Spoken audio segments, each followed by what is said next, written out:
Bonjour, j'espère que vous allez bien. Alors aujourd'hui, on va regarder le groupe Swatch avec un sous-titre, le moment est venu. Voilà, le moment est venu probablement d'investir sur ce très beau groupe.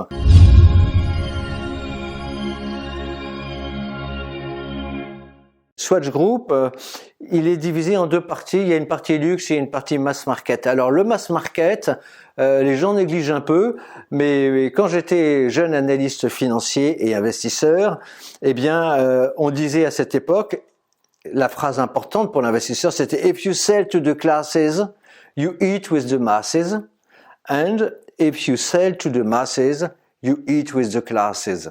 Ça veut dire concrètement que si vous faites du luxe, vous gagnez pas d'argent. Et si vous voulez gagner de l'argent, il faut faire du mass market. Voilà. Et donc aujourd'hui, on a un peu oublié ça parce que le luxe réussit très bien. Mais voilà, il faut pas oublier qu'il y a des périodes où le mass market, c'est ça qui fonctionne. Et regardez une société comme Inditex, Zara, regardez comme cette société est rentable. Voilà. Alors donc Swatch Group, c'est, si vous voulez, à la montre ce que Zara est à l'habillement.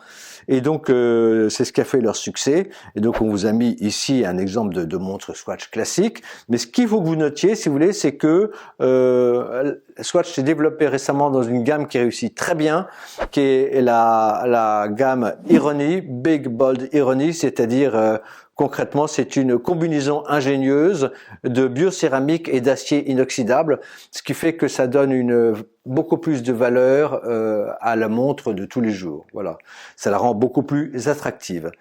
Et ils ont développé récemment quelque chose de très intéressant chez Swatch, c'est qu'ils ont repris des modèles de montres iconiques qu'il y avait dans leur grande marque de luxe. Alors, ils l'ont fait avec Omega, ils ont fait ce qu'on appelle la Moon Swatch, montre iconique d'Omega.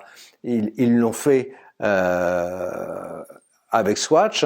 Et là, ils viennent de le faire avec Blancpain, avec une montre de plongée, voilà, également iconique. Et donc, voilà, ça plaît énormément. Il y a beaucoup plus de demandes que d'offres. Hein. Il faut savoir qu'il y a la queue dans les magasins dans le monde entier de Swatch pour pouvoir acheter ces répliques swatchisées des grandes marques, des grandes montres iconiques, des marques comme Blancpain ou Omega. Voilà. Donc c'est quelque chose qui marche bien et il faut noter que Swatch continue à avoir cette stratégie d'ouverture de magasins Swatch dans le monde. Alors ils en ont ouvert beaucoup en Asie.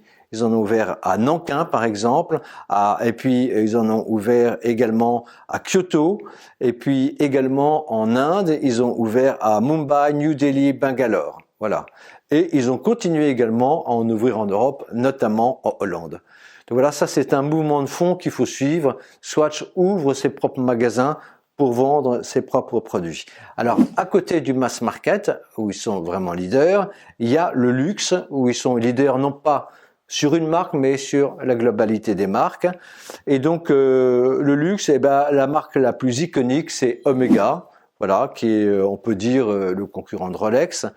Et c'est des montres très très connues qui ont été portées par des personnes comme Elvis Presley, John Fitzgerald Kennedy, et qui sont promues, voilà, par des personnalités extrêmement connues. Vous voyez, par exemple, Cindy Crawford, Kaia Gerber.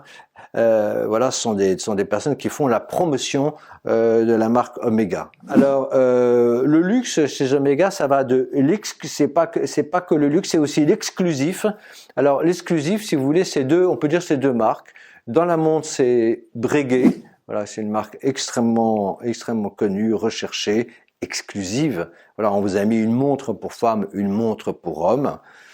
Et puis, ils ont également un des plus grands joailliers du monde, un joaillier qui s'appelle Harry Winston et qui est réputé parce qu'il collectionne les joyaux les plus rares et les plus exceptionnels au monde et il les vend avec des montures forcément à leurs clients. Voilà, donc les gens ultra riches qui cherchent à avoir de très beaux bijoux, ils vont chez Harry Winston qui a fait en 2023 à peu près 1 milliard de francs suisses de chiffre d'affaires. Donc vous voyez, c'est devenu vraiment une société très importante et on vous a montré ici le genre de bijoux qu'ils font, c'est des pièces et de joaillerie vraiment extrêmement importantes. Donc voilà, ça c'est l'exclusif. Et puis donc le luxe c'était Omega. Et puis ils ont toute une série d'autres marques Omega qui vont du luxe au premium. Hein. Alors on vous a mis là, on va pas les détailler, il y a Jacquet Drose, Longines, Union, Rado, Tissot, Certina, Mido, Hamilton, etc., Balmain. Voilà, ils ont vraiment beaucoup de très belles marques. Et alors, comme pour le réseau du mass market Swatch, eh ben, ils développent leur propre réseau de magasins. Voilà, et ça, c'est vraiment un mouvement qui coûte cher, qu'ils ont entrepris maintenant depuis quelques années, et ils vont de plus en plus vite là-dedans pour vraiment avoir une intégration verticale. Et donc, il faut savoir que par exemple, la maison Harry Winston a ouvert sa 7e boutique en Chine, à Nankin. Breguet a ouvert une nouvelle boutique dans le quartier d'affaires de Hong Kong central et une autre également à Nanjing. Omega a ouvert 2 nouvelles boutiques en 2023 à Hong Kong. Les points de vente de Blancpain ont connu une expansion très importante en Asie avec l'ouverture de 7 boutiques additionnelles à Hong Kong, au Japon, en Corée du Sud et en Chine. Voilà. Mais on pourrait dire ça pour toutes les marques. Voilà, donc ça c'est vraiment le mouvement en cours très important qui va permettre de générer une augmentation des marges chez Swatch. Et on vous a mis ici une photo d'un magasin Breguet qui est à Zurich. Et vous voyez, c'est vraiment, on a l'impression c'est des magasins de très très grand luxe. Voilà. Donc on peut vraiment comparer cette branche de luxe de Swatch à ce qui se pratique chez LVMH. Et alors, dernier point à voir, donc ils sont sur mass market, ils sont sur le luxe, de l'exclusif au premium. Et la dernière particularité de Swatch, c'est qu'ils fabriquent également leurs produits. Et ils ont une capacité de production très très forte. Et non seulement ils fabriquent pour eux, mais ils fabriquent pour toute une partie de l'industrie horlogère suisse.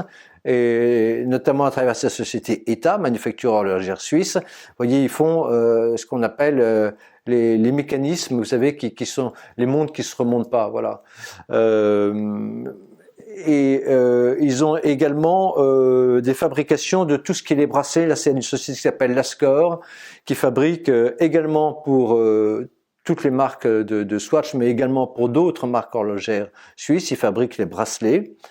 Et puis, ils ont également des manufactures de composants. Voilà. Vous voyez, c'est des éléments extrêmement modernes.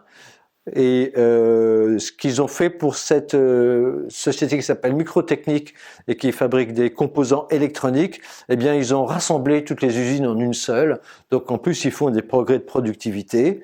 Et puis, ils ont également une société qui s'appelle en microelectronics ou Renata Battery, qui font également des composants électroniques. Donc, vous voyez, ils sont vraiment sur toute la gamme de la production. Et ce qui est intéressant de voir, c'est que c'est en partie de l'artisanat. Donc, ils doivent former eux-mêmes les artisans pour faire voilà toutes ces pièces extrêmement précises. Et en même temps, c'est de la technologie. Donc, ils ont beaucoup de robotique, beaucoup de production 3D, 4D. Voilà, ils sont vraiment très très en avance. C'est vrai qu'ils produisent en Suisse, ils ont des coûts de production très élevés, mais ils ont énormément investi dans la productivité de leurs usines. Et c'est ce mélange d'artisanat et de très haute technologie qui fait la particularité de Swatch et qui, à notre avis, c'est ce qu'on pense chez Hibou, fait une des qualités de la valeur. Voilà. Et maintenant, je vais passer la parole à Marie qui va, à partir de ces éléments intrinsèques très qualitatifs de Swatch, voir comment la société a évolué et peut évoluer dans le futur. Alors, si on regarde un peu en détail l'évolution du chiffre d'affaires de Swatch ces dernières années, on voit que depuis 2013-2014 à peu près, le chiffre d'affaires arrête de progresser et est même en repli, avec un sérieux creux au moment du Covid. Voilà, 3 facteurs à cela.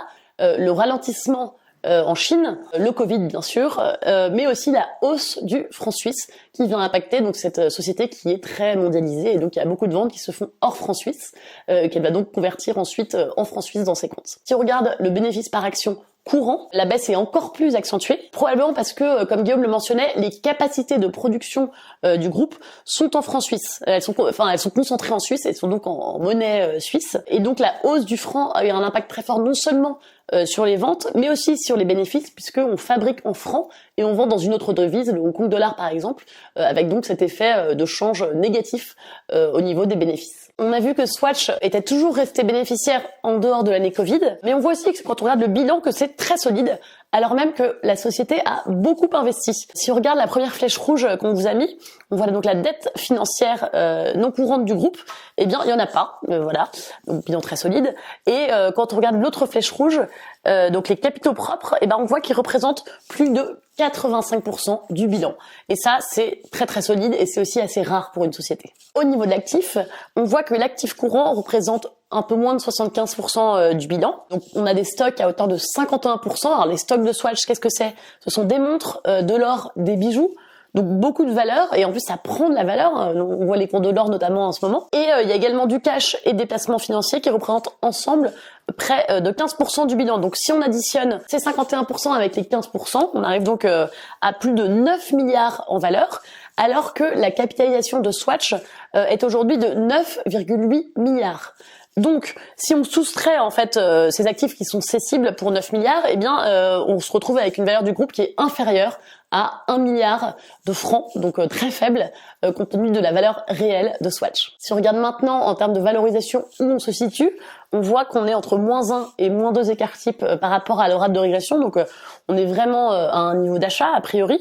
On a un PER qui est de 11,5 en 2024 sur des résultats qui restent encore assez bas en 2023, qui sont pas encore remontés à leur niveau optimal, disons, et un rendement attendu de 3,5%. Donc voilà, on a un potentiel sur la croissance des bénéfices d'une part, parce qu'on va remonter à un niveau plus élevé, et également un potentiel de revalorisation du PER qui est actuellement assez bas pour un très grand groupe de luxe comme Swatch. Sur le plan technique, vous commencez à connaître les analyses de Tino. On voit que là, donc, on est sur une tendance haussière de très long terme, et qu'on est proche d'un support oblique long terme. On y est quasiment. Donc là, on est vraiment dans une zone d'achat sur le plan technique. On l'a vu sur la droite de régression.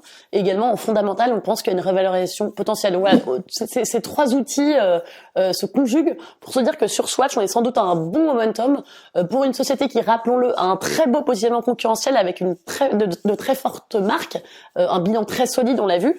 Donc une revalorisation à venir du bénéfice potentiellement, mais également du PER. Et donc sur le plan boursier, on a un moment intéressant pour constituer éventuellement une position. Voilà, j'espère que cette vidéo vous aura plu et je vous dis à très bientôt avec l'équipe Hibou.